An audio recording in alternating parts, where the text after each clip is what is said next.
বছর চারেক আগের কথা। একটা টিউমার অপারেশনের জন্য আমি কয়েকদিন নার্সিংহোমে ভর্তি ছিলাম।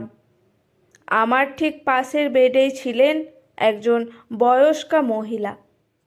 বয়স 65 বা তার একটু বেশি হবে। আমার অপারেশনের 2 দিন আগে ওনারও একটা মেজর অপারেশন হয়েছিল। আমি দেখতাম বিকেলের ভিজিটিং আওয়ারে একজন ভদ্রমহিলা প্রতিদিন ওনাকে দেখতে আসতেন। ভদ্রমহিলা যে শিক্ষিত সেটা ওনার হাব ভাব দেখলেই বোঝা যেত। কথাবার্তা চালচলনও বেশ মার্জিত। উনি এসে খানিকক্ষণ বসতেন, দু একটা কথাবার্তা বলেই আবার চলে যেতেন। যাবার সময় এটা বলে যেতেন, মা, একদম চিন্তা করবে না, তুমি ঠিক সুস্থ হয়ে যাবে। মা বলে সম্বোধন করাতেই বুঝে গিয়েছিলাম উনি বয়স্ক ভদ্রমহিলার মেয়ে। তবে মেয়েটি অবিবাহিত। নিজের মেয়ে ছাড়া ওনাকে দেখতে আসতেন ওনার একমাত্র ছেলে, সঙ্গে বৌমাও। সেটা জানতে পেরেছিলাম ওনার ছেলের কথা থেকেই। নিশ্চিত হওয়ার জন্য তবু আমি জিজ্ঞাসা করেছিলাম, আপনার মা নিশ্চয়? ভদ্রলোক উত্তরে জানিয়েছিলেন, হ্যাঁ, আমার মা। আমি আর ওই বয়স্ক ভদ্রমহিলা একই দিনে ছুটি পেয়েছিলাম নার্সিংহোম থেকে। যেদিন ডিসচার্জ হলো তার ঠিক আগের দিন বিকেলের ভিজিটিং আওয়ার্স শেষ হয়ে যাবার পর আমি বেডে বসে আছি। ওই বয়স্ক ভদ্রমহিলার মেয়ে ওনার সাথে দেখা করে চলেও গেছে তখন। তারপর উনি উঠে বসে আমার সাথে গল্প জুড়লেন। ওই কয়দিনেই ওনার সাথে বেশ ভাব জমে গিয়েছিল আমার।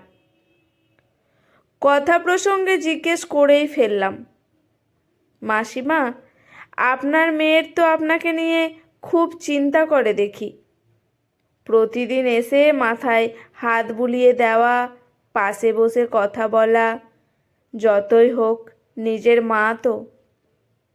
আপনার মেয়ে কি চাকরি বাকরি করে? ও কলেজে পড়ায়। কলেজ থেকে ফেরার পথে আমার সাথে দেখা করে যায়। রোজ রোজ আসতে বারণ করি, তবুও আসে। দেখেই বুঝতে পেরেছি উনি চাকরি করেন। আপনার মেয়ে কলেজের প্রফেসর, এটা আপনার গর্ব। নিজের এত কাজের মাঝেও মায়ের প্রতি দায়িত্ব পালন, এটাই তো হওয়া উচিত। ছেলে মেয়েরা বাবা মায়ের জন্য করবে না তো অন্য কেউ করবে? সত্যি কথা বলতে ও আমার নিজের মেয়ে না, হলেও নিজের মেয়ের থেকেও বেশি। হয়তো ওকে পেটে ধরিনি, কিন্তু আমি ওর কাছে ওর মা। কথাটা শুনে আমি একটু অবাকই হলাম। নিজের মেয়ে নয় তবুও এত টান? নিজের মেয়ে না ঠিক বুঝলাম না মাসিমা। যাকে তুমি আমার মেয়ে বলছো ও হলো আমার ছেলের প্রথম স্ত্রী। ডিভোর্স হয়ে গেছে অনেক বছর আগে। প্রেম করে বিয়ে করেছিল। তখন দুজনেই প্রাইমারি স্কুলে শিক্ষকতা করত। বিয়ের 4 বছর পর আমার বৌমা কলেজে চাকরি পায়। কলেজে চাকরি পাওয়ার পর থেকেই সমস্যাটা তৈরি হলো। ছেলের মাথা বিগড়ে গেল ওর কলেজে চাকরি পাওয়াতে। ছেলে যেহেতু প্রাইমারি স্কুলে চাকরি করে, তাই কিছুতেই মানতে পারেনি এই ব্যাপারটা। ঝামেলা হতে শুরু হলো আস্তে আস্তে। তারপর এমন জায়গায় পৌঁছলো শেষ পর্যন্ত ডিভোর্স হয়ে গেল। বৌমা চেয়েছিল সম্পর্কটাকে টিকিয়ে রাখতে। আমার ছেলে কিছুতেই রাজি হলো না। 7 বছরের প্রেম, 5 বছরের বিবাহিত জীবন সব শেষ হয়ে গেল। বিয়ের আগে থেকেই আমাদের বাড়িতে যাতায়াত ছিল। ওর তো ছোট থেকেই মা নেই, আমাকেই মা বলে ডাকে। ডিভোর্স হবার আগে আমি ছেলেকে অনেক বুঝিয়েছি। ওই কি যেন তোমরা বলো ইগো, ওই ইগোই শেষ করে দিল সব। বৌমা কিন্তু খুব ভালোবাসতো আমার ছেলেকে, আমিও খুব কেঁদেছিলাম, কিন্তু তার থাকলো কোথায়। যেদিন ডিভোর্স হয়ে গেল মলিকে জড়িয়ে ধরে খুব কেঁদেছিলাম সেদিন। আমি কখনোই ওকে বৌমা বলে ডাকিনি, ওর নাম মলি, ওকে নাম ধরেই ডাকি। সেদিন মলি অবশ্য একটা কথা বলেছিল আমায়, বলেছিল তোমার ছেলের সাথে ডিভোর্স হয়ে গেলেও আমি কিন্তু তোমার সাথে আমার সম্পর্ক শেষ হতে দিচ্ছি না। আমি তোমাকে মা বলে ডেকেছি, তাই তুমি আমার কাছে আমার মা হয়েই থাকবে। ডিভোর্স হওয়ার বছর দুয়েক পর ছেলে আবার বিয়ে করে দেখাশোনা করে, কিন্তু মলি আর বিয়ে করেনি। আমি অনেকবার বলেছি আবার বিয়ে করার জন্য, ও আর বিয়েই করলো না। মেয়েরা একবার যাকে মন থেকে ভালোবেসে ফেলে কিছুতেই আর তার জায়গায় অন্য কাউকে কখনোই বসাতে পারে না। এখন কলকাতার একটা কলেজে পড়ায় ও, কলকাতাতেই ফ্ল্যাট কিনেছে,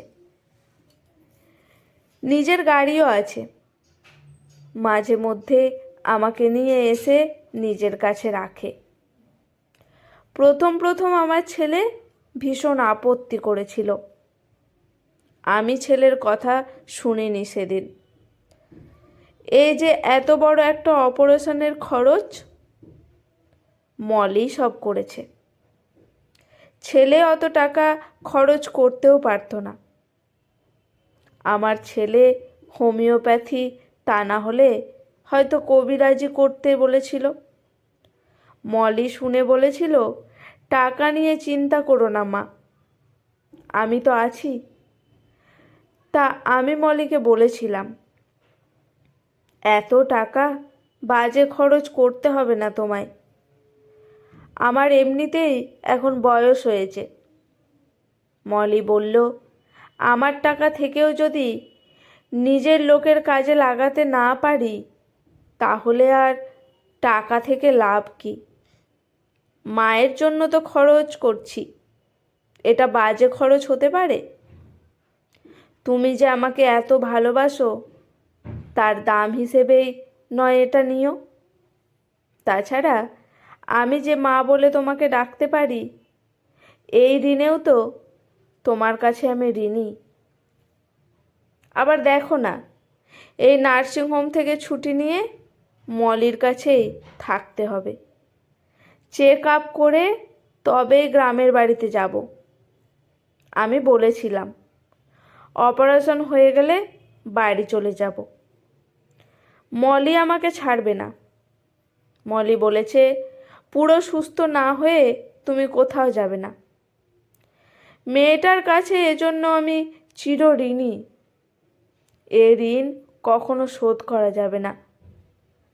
খুব মন দিয়ে শুনেছিলাম কথাগুলো, তারপর বললাম এভাবে বলছেন কেন?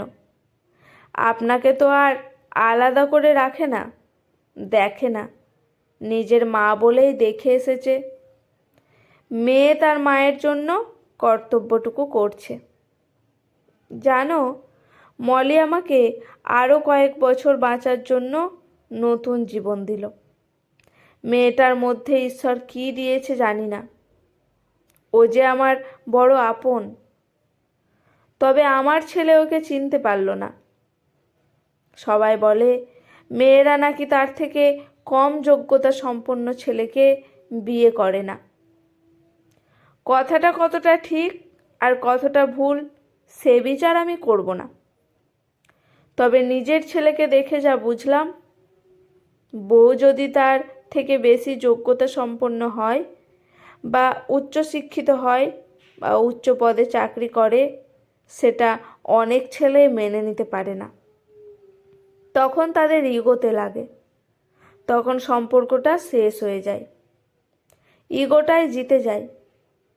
তবে মলির এই ঋণ আমি কখনোই ভুলে যেতে পারবো না। আজকের গল্পটি এখানেই সমাপ্ত। গল্পটি কেমন লাগলো অবশ্যই কমেন্ট করে জানাবেন। ভালো লেগে থাকলে চ্যানেলটি সাবস্ক্রাইব করে লাইক করে আমার পাশে থাকবেন। ধন্যবাদ। কলমে সরজিৎ ঘোষ।